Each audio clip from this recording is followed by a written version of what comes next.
We can just. After this, She's just making it up. It's okay. You know, we had onion rings for lunch, Oh, Jackie. that's what I heard. Oh, wait. You have a photo op? Just in case it's my breath's a little foul. What? photo op. I just had a beer, so. Are we gonna girl talk again? Thanks. Yeah. It's cool. Yeah, I want to know why you beef our fucking manager. No, that's true. That's a genuine question. We're gonna talk about it. I don't have beef. No, yes, you do. That's okay though. Somehow already lost my toilet paper. That's not a good sign. All right. Let's give this a go, shall we? Yes. Yeah, let's do All this. right. This is Jackie with All Access, and I'm here with Citizen at what is for me day 2. What for you guys is probably day I lost count a long all right, time ago. 85, Is that true?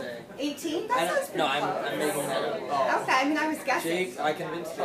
You really did. He's the logistics man. Not Very me. nice. Well, tell fans out there in video and radio world about your latest album and where they can pick it up. This time around, you can actually pick it up a lot more places than last time. Best Buy got a bunch of copies. Urban Outfitters, FYE. I don't know. Sam Goody Those doesn't kinda- exist anymore. Sam Goody is, yeah, that's defunct. now. Yeah, go pick it up there too. But so those places, but of course, you know, I would say first and foremost, like get it at your local record store. I think that's really important. So you know, if you can, and if they have it, get it from your record store, or get it from Run for Cover Records, or get it from us at a show, or whatever. And if all those fail, hit up, you know, Best Buy or Hot Topic or Urban Outfitters, or whatever. Those are good places. Excellent. What are some bands that you guys grew up listening to that might have influenced your sound? The record that made me want to play guitar was Green Day's Dookie, and you know I feel like everyone on this tour says that. So it's not a very interesting answer, but it's true. I just thought, you know, the simplicity of it made me, I wanted to play those songs. And, you know, from learning to play those songs, then I was like, wait, I can write my own songs. So, like, I started to do that. Yeah, and that was like, I mean, I feel like that record definitely shaped, you know, my interests more than any other. I think it shaped a lot of people musically. Yeah, That's absolutely. such a great Yeah, album. it's seminal for sure, no doubt about it. So yeah, that I listened to a lot of Blue Oyster Cult when I was really young. I would just play video games and listen to that. Yeah, it was strange. And then I got into like Thursday and bands sort of this community when I was about 13 or something like that, and that's when I sort of discovered just that this world even exists at all, you know, before it was a complete mystery. And it's pretty crazy to be here, you know, with a lot of those contemporaries, you know, those bands I listen to are still around and stuff. It's definitely cool. So now wait, Blue Oyster Cult, Green Day, Thursday, those aren't exactly bands you normally hear on the radio, especially anymore. Well, I mean, Don't Fear the Reaper blasts around Metro Detroit where I'm from. okay, so in and around Detroit, what are some radio stations that you like? You know, it's funny, I didn't grow up in Detroit, I just moved down there, so I listen to the radio, and my girlfriend loves the radio, but I honestly don't remember any of the stations. I grew up listening to, it was like Z93, it was in Bay City, Michigan, and I used to call in requests, and I would request all these like Drowning Pool B-sides, and they were like, yeah, they were really nice to me, and they're like, oh yeah, of course, and they would never play it, but I felt like I called them like every day for a whole summer one time, and it was cool. I listened to a lot of found out about a lot of cool artists that way, you know. I think that's a very old school way of finding out about bands. Now we've got YouTube. There's so many different ways to do it. Just the internet in general has opened up the doors. You know, how do you keep up with all the artists that you want to listen to? You know what I mean? It's really great. It makes having a favorite band.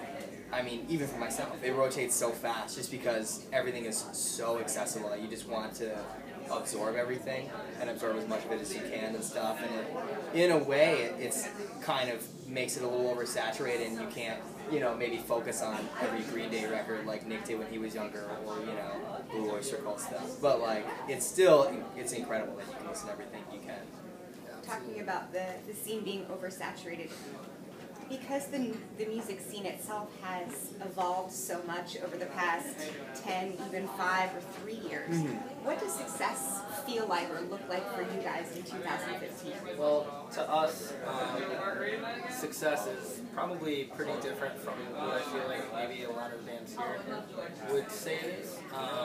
you know, for us, it's not really like size or, you know, draw, how many people are coming to the shows or whatever. But we've always got, you know, a vision of where we want to be and like what we want to execute, you know, aesthetically or where we fit in as a band, who we can tour with and things like that. That, you know, we always talk about how like, when we do a tour, we don't want to ask a band, we don't want to immediately ask a band that we know would say yes.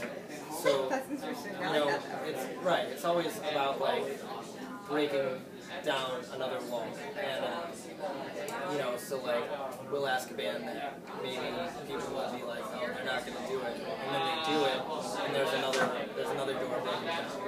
So you know, that's kind of success to me. I feel like Jay would say the same thing. You know, the closer we can be to our vision for the band is the closer we are to success. I think that model is an excellent way to get new fans because it's easy to tour with like-sounding bands. Yeah, totally. And you get the same fans, and there's nothing wrong with the same fans coming No, to of show course after not. show. Right. But how are you going to grow that fan base unless you? I think that's a really smart idea. Absolutely. Don't tell everybody. Yeah. But I think that's a really smart idea. It's important play to be banging on the door, you know what I mean? Because the music world is so big, and the place that we are and the place that we play is so small, and people really like to put this community of bands like in this corner. I feel like at some point it's like make or break. You have to bust out and you have to like be dispersed throughout everyone's radar. We're not just like, oh, the Run for Cover kids are like goofing around this year. Like it just has to, we have to like insert ourselves in like everybody's lives. You know what I mean? And I think too, when you're involved in a community as we are, you know, I think you have to do it for everyone. You know what I mean? Like when we asked a band, like when we did our headline, we asked a band called Praise to tour with us. You know, we weren't sure that they would say yes, and then they did, and it's just like that's one more door broken down. You know what I mean? And you know, currently figuring out plans, and we're asking people that definitely are way more far-fetched than even that.